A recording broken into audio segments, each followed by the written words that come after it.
Здравствуйте, уважаемые телезрители! На Юргане начинается рабочий полдень. Как всегда в нашем эфире мы обсуждаем актуальные темы, делимся полезной информацией. По традиции в начале эфира немножко новостей.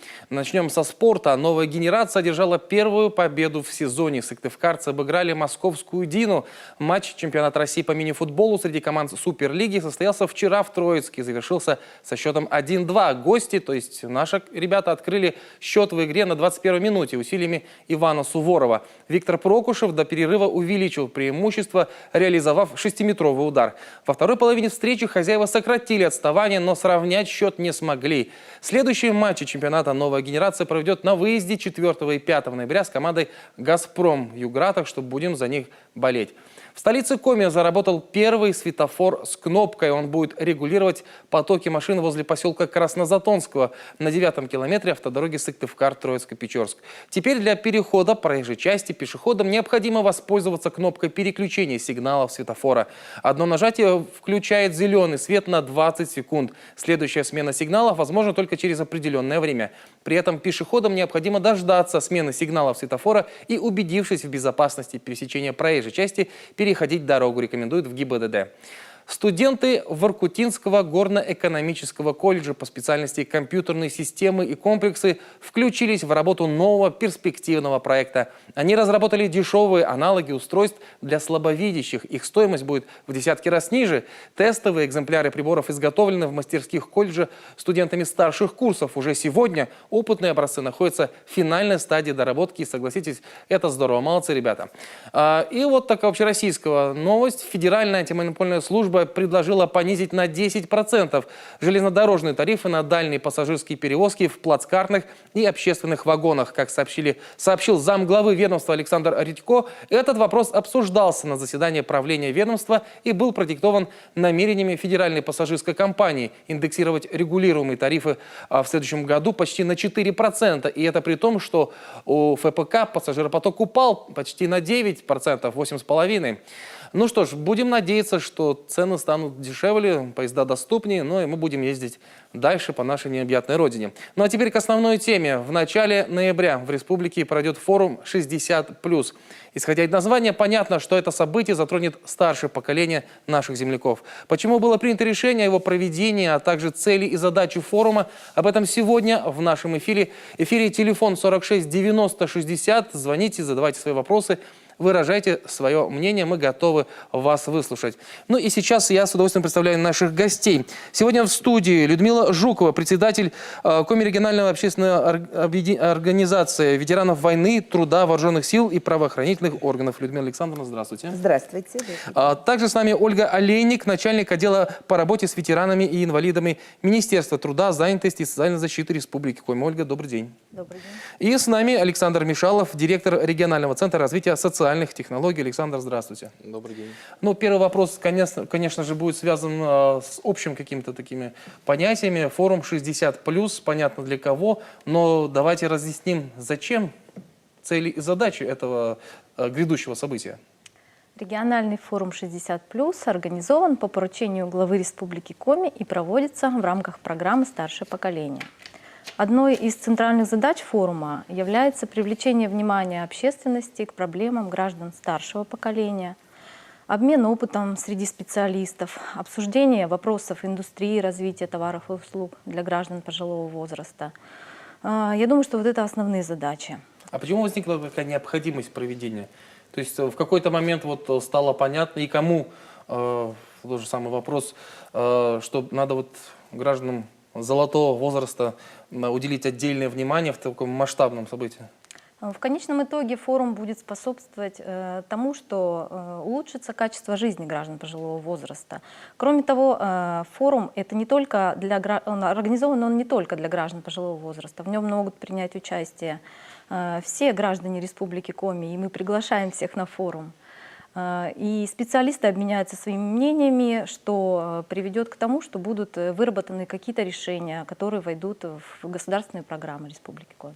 Людмила Александровна, как вы считаете, вот этот форум, он для каких последующих событий может дать какой-то толчок? Вообще, насколько это здорово, что такое мероприятие планируется?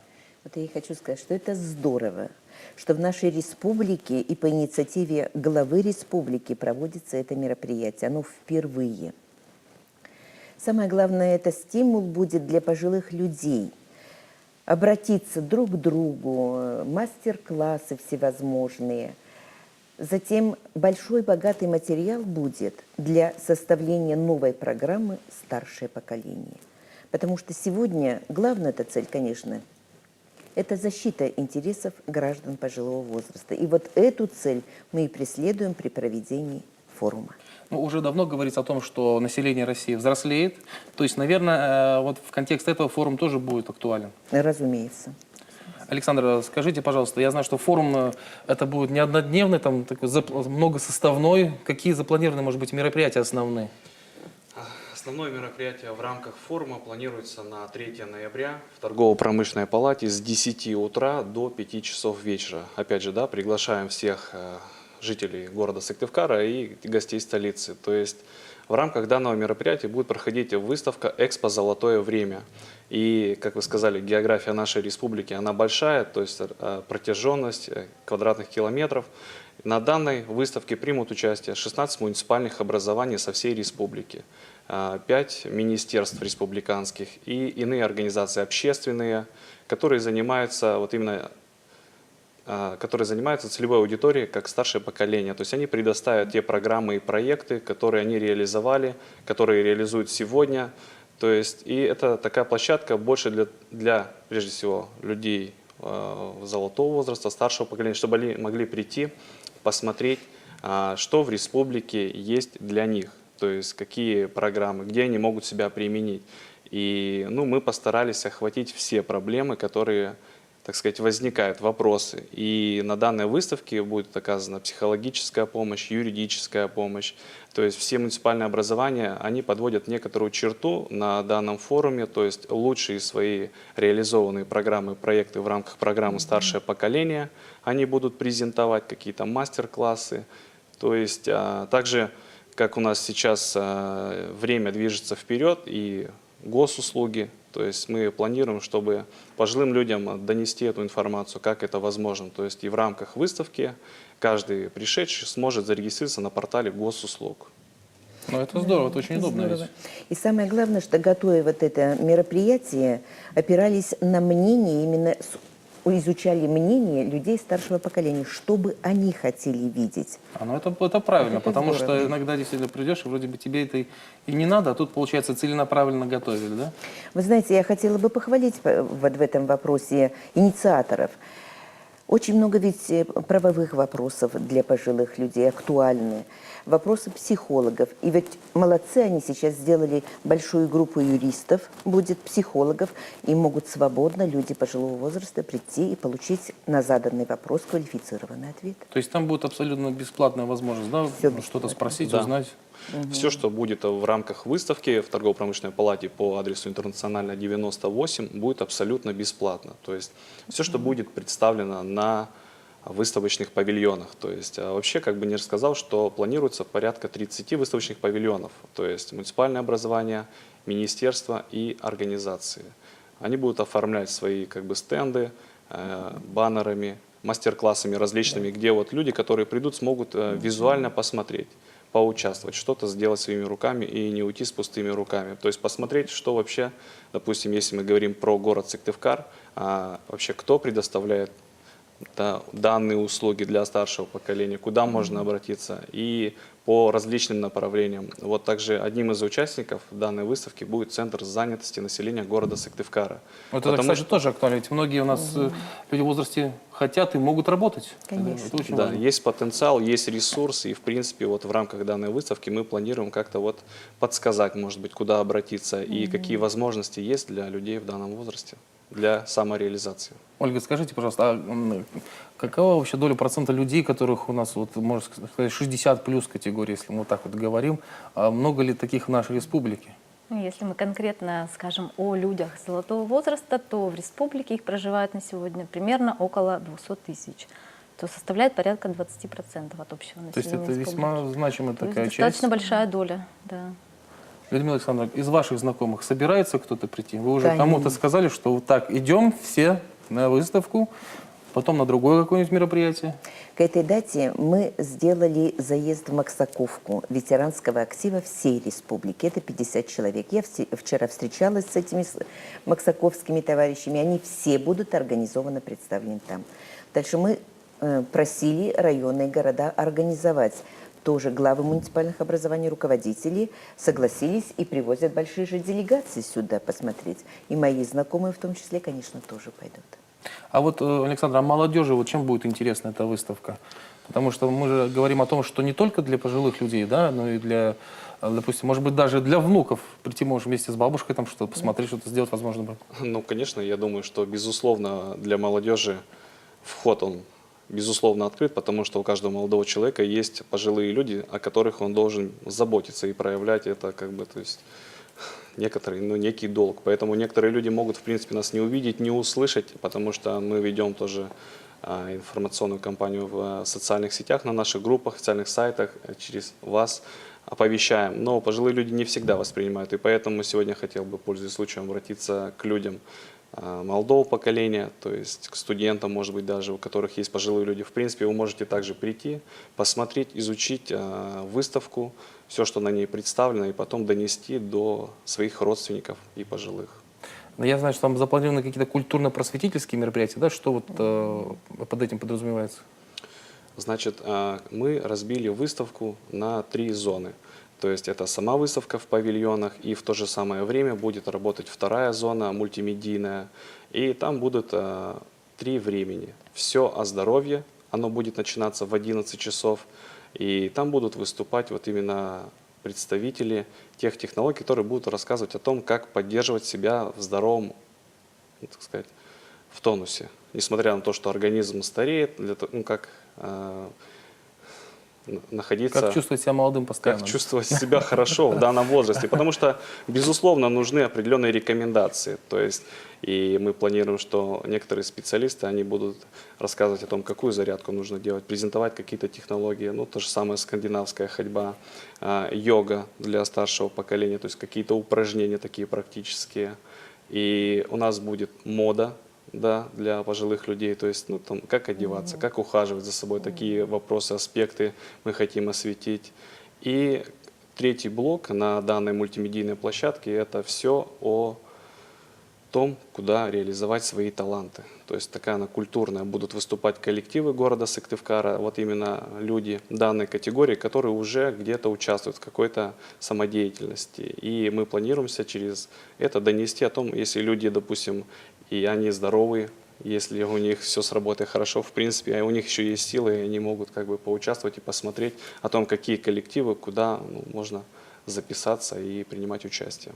Ольга, как вы считаете, у нас вообще старшее поколение активно, вот если говорить хотя бы о Сыктывкаре, ну, и я, вот, честно говоря, с моей стороны, мне кажется, что я вот регулярно слышу, что вот какие-то коллективы, какие-то вот объединения творческие людей вот такого возраста, вот по республике они там где-то выстреливают, в СМИ вот слышно информация, еще у нас в эфире появляется. То есть можно говорить, что у нас люди золотого возраста активные, товарищи? На то он и золотой возраст. Я думаю, что да, люди, безусловно, активные, тем более население нашей республики, оно, так скажем, может быть, не избаловано такими мероприятиями, как столица, тем не менее, если что-то значимое в республике происходит, все, безусловно, привлекаются к этому. Я хочу поддержать Олю. Во-первых, только начали жить ведь пенсионеры этого возраста. В свое время, когда они работали, была работа, была семья, были дети, им некогда было заниматься. А сейчас у них творчество, у них глаза горят. Должен быть подъем. Ой, да что вы. Я прямо рада за нашу категорию этих людей. То есть вы тоже довольно много ждете от этого форума? Конечно. И не только от форума, и вообще от активности пенсионеров. Людмила Александровна, я знаю, что в рамках форума выделена площадка «Пленум», запланировано проведение пленума Республиканского совета ветеранов, организации 30 лет исполняется, да? Да. Что планируется обсуждать, кто участники? Давайте немножко об истории. Давайте. Все-таки 30 лет. Вообще, как-то хаотично начали организации ветеранские создаваться еще в 60-х годах прошлого столетия.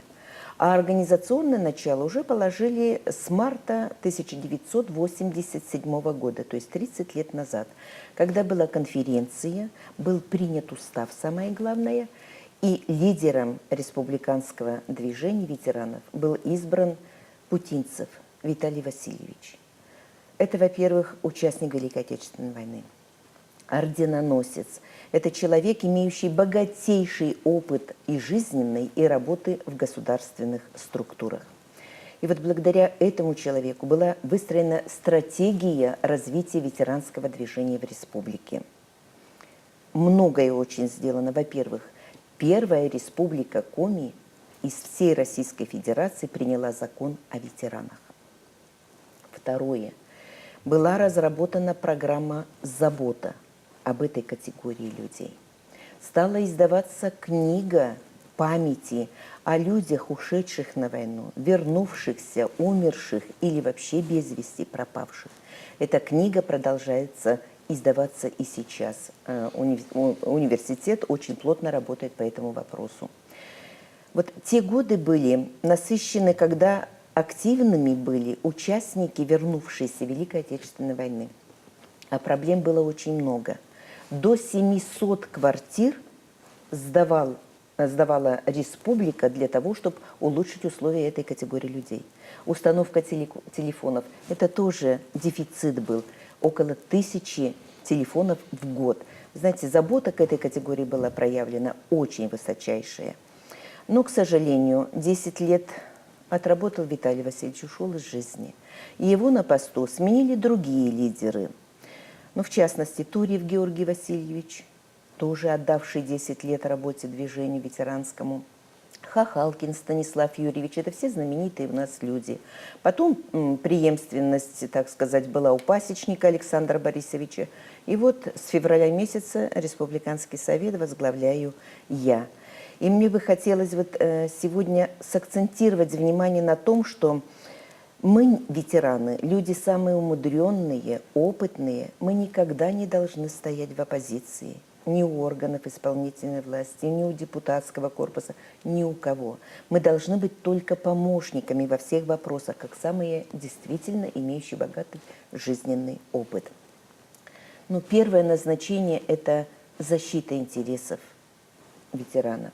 Ведь очень много в республике делается. Вот я хочу подчеркнуть еще, вот мне довелось поработать с первым нашим путинцем Виталием Васильевичем, я очень многое приняла. Вот надо именно наступательный характер вот такой ветеранского движения, но не категоричный и не воинственный такой, а потихоньку. И вот за эти 2 года ведь не было ни одного документа принято на уровне республики, который бы ущемляло права старшего поколения. Разве не заслуга того, что вот глава республики сейчас согласился оставить все общественные организации в Югоре, там 3-й этаж? Это удивительные условия для работы всех общественных формирований. У нас продолжает функционировать, работать, так сказать, успешно программа «Старшее поколение». Это только у нас программа работает или это Вы знаете, общероссийская? нет, российские тоже есть. Но вот в нашей программе вот прям конкретно кому, что, когда оказывается. И самое главное, что мы получаем все-таки и субсидию из республиканского бюджета. Это тоже надо отдать должное властям республики Коми. Вот мне бы сегодня хотелось очень подчеркнуть роль ветеранов в нравственно-патриотическом воспитании молодежи. Вот пока сегодня еще живы ветераны, надо передать этот опыт. Как воспитывать молодежь, кем должен быть, каким патриотом должен быть наш молодой человек. Вы знаете, столько акций, столько мероприятий проводится. Мы сейчас объединили усилия с Министерством образования, с Центром поддержки молодежных инициатив, с юнормейцами. Сколько акций. Это и бессмертный полк, это Георгиевская ленточка, это Знамя Победы, когда знамя передается из школы в школу, и прошло оно по всей республике. Ну, вот как-то хотелось бы, чтобы молодежь больше впитывала того, что мы можем передать. Сегодня в нашей организации и афганцы, и чеченцы, и пограничники, и морфлот, боевое братство. Поэтому мы объединили усилия вот с этой категорией молодых людей и проводим десанты, и будем проводить в сельские школы. Потому что сегодня участников войны осталось, к сожалению, очень малое Но вот количество. участники этих организаций, по сути, они ваши последователи, Да, и, они и наставники уже теперь уже Да, и молодого да. поколения. Поэтому мы им передаем, и мы как-то слаженно работаем. Ребята как-то и учатся у нас, мы им помогаем и советом, и делом, и наши совместные мероприятия. Поэтому я считаю, что в этом нравственно-патриотическом воспитании мы должны показать пример. Ну а третье, главное, это, наверное, досуговая деятельность, культурная. Вот в продолжении того, что Ольга Валерьевна говорила, и вы задавали вопрос. Вы знаете, я восхищена. Вот спасибо Господу Богу за то, что вот меня свел на таком десятке лет вот с жизнью ветеранских организаций. Я сейчас объездила 9 районов и городов республики. Я в восхищении смотрю на это поколение. Во-первых, сколько кружков они проводят в районах и городах. Выставки, смотры, посиделки. Ведь в обязанность ветеранских организаций входит все до проводов в последний путь. И вы знаете, я восхищена. И вот в преддверии нашего юбилея, который состоится у нас торжественный пленум 6 ноября в гимназии искусств, я приглашаю жителей Сыктывкара, потому что у нас будет участников 275 с районов и городов. То есть со всей республики приедут? Конечно, потому что 30 лет – это 30 лет. Хоть мы и молодые, но все равно нужно отметить. Награждение будет, поздравления и от молодежи, и от детей.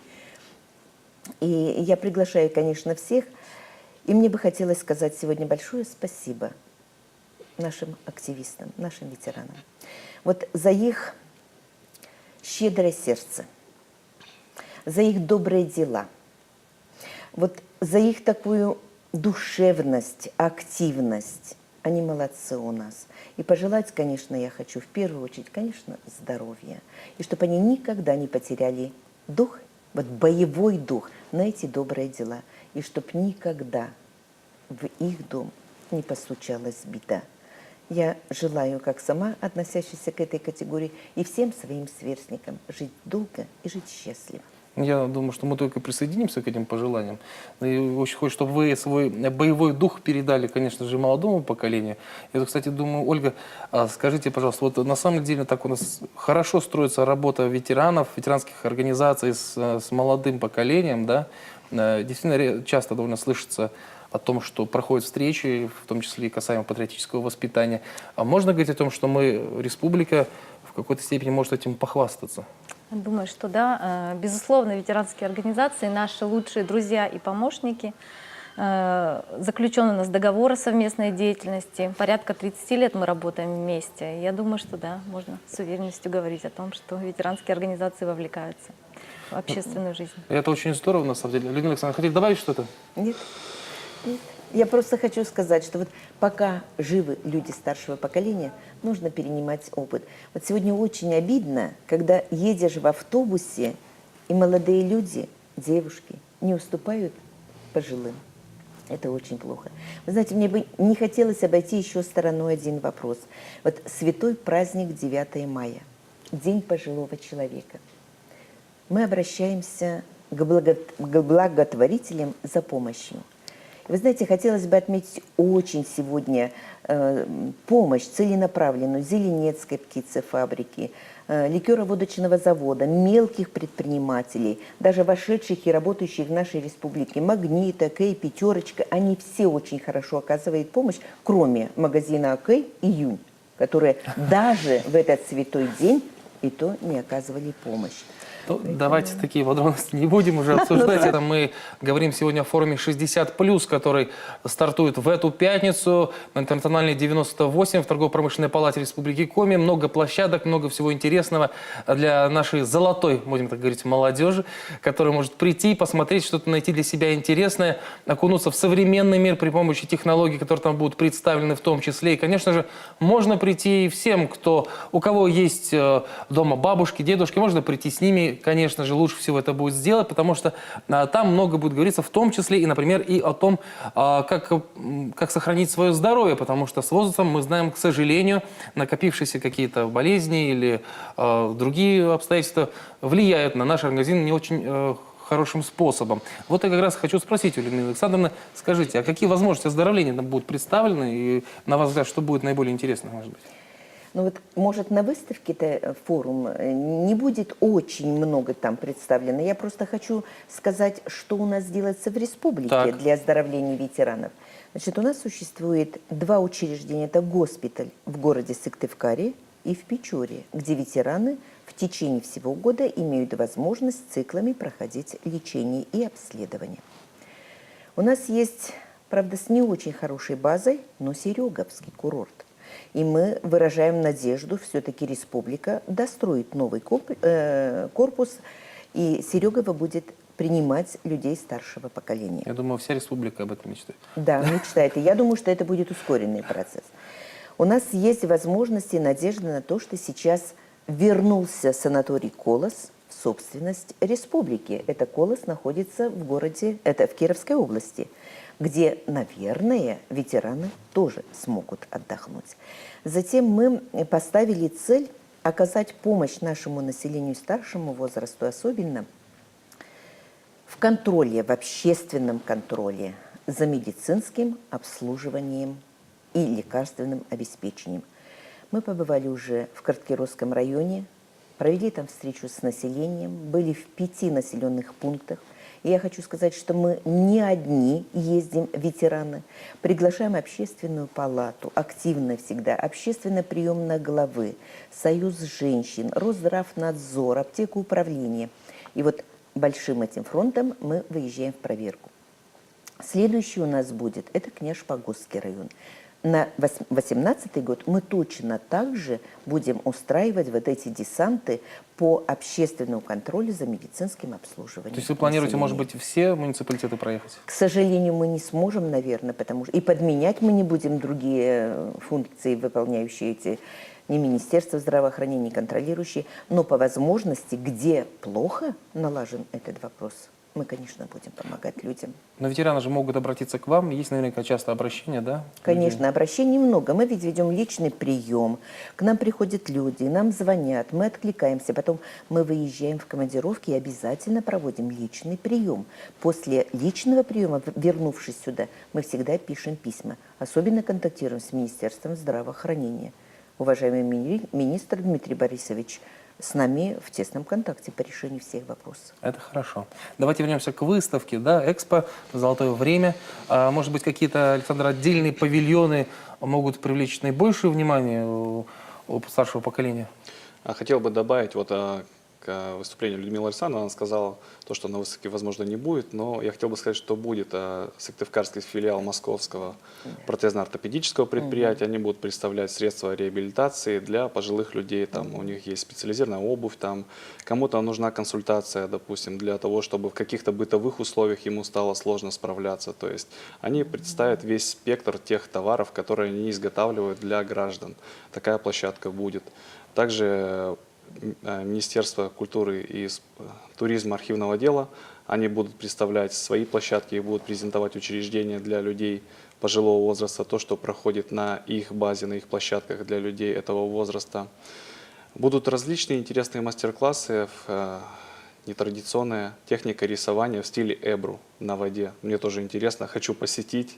И так как основным организатором сегодня выставки является Министерство труда, занятости и социальной защиты, то все павильоны они будут представлены в ключе взаимодействия администрации муниципальных образований и Центров социальной защиты Республики Коми. То есть некоторый такой сплав, симбиоз того, что сегодня уже реализуется и в том направлении, как эта работа выстроена. То есть каждый сможет прийти, посмотреть вот именно из какого муниципального образования. И сегодня мы знаем, что работа администрации, у них в принципе есть те фестивали, мы слышим летом, да, различные происходят. И в Карткировском районе, и в Ижме. То есть вот эти фестивали, они тоже в какой-то степени будут освещены. То есть все, кто придут, они смогут узнать о тех особенностях муниципальных образований, о той работе со взрослым поколением, старшим, которая сегодня проходит. Ольга, вот работа Минтрудсоц с другими организациями, министерствами, насколько хорошо откликаются представители других ведомств, вот, общественных организаций, когда планируется какое-то мероприятие? Вот есть какая-то такая общая активность такого позитивного характера? Безусловно, межведомственное взаимодействие – это самый главный, так скажем, ключ к решению проблем, в том числе и граждан старшего поколения. То есть все откликнулись сразу на наш призыв принять участие в форуме, представили свои интересные площадки. Мы, безусловно, всех благодарим за это. Людмила Александровна, в заключение нашего эфира, ваши ожидания как представителя золотого поколения и ваше приглашение всем вот зрителям категории 60+, если так можно сказать, на этот форум, пожалуйста. Ну, я думаю, что результат будет от проведения этого форума. Во-первых, массовость людей. Конкретные какие-то будут показаны уже мастер-классы, которые многому научат. Выставка всевозможная. Потом мы обобщим ведь этот материал, сделаем выводы. Затем у нас будет ведь круглый стол по взаимодействию. Там мы будем много вопросов поднимать. Поэтому это только вот начало. Может быть, мы традиционным сделаем проведение форума, если разбогатеем и будем хорошо жить. Но я всех приглашаю людей, не безразличных, интересующихся. Пусть приходят на форум, независимо даже от возраста. Я считаю, что особенно студенты нашего факультета, где обучаем социальных работников, должны быть первыми тоже посетителями.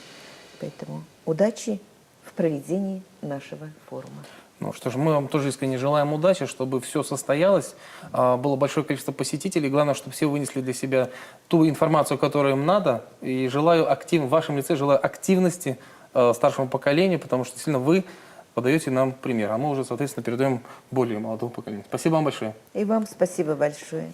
Вам еще раз удачи тоже в проведении форума. Спасибо тоже за вашу работу. Спасибо. Друзья, напоминаю, что посредством функции управления просмотром IP-телевидения Ростелекома вы можете пересмотреть эфир рабочего полдня или посмотреть записи всех эфиров на сайте телекомпании jurgen.rf. Мы желаем вам здоровья, будьте активны, счастливы. До свидания.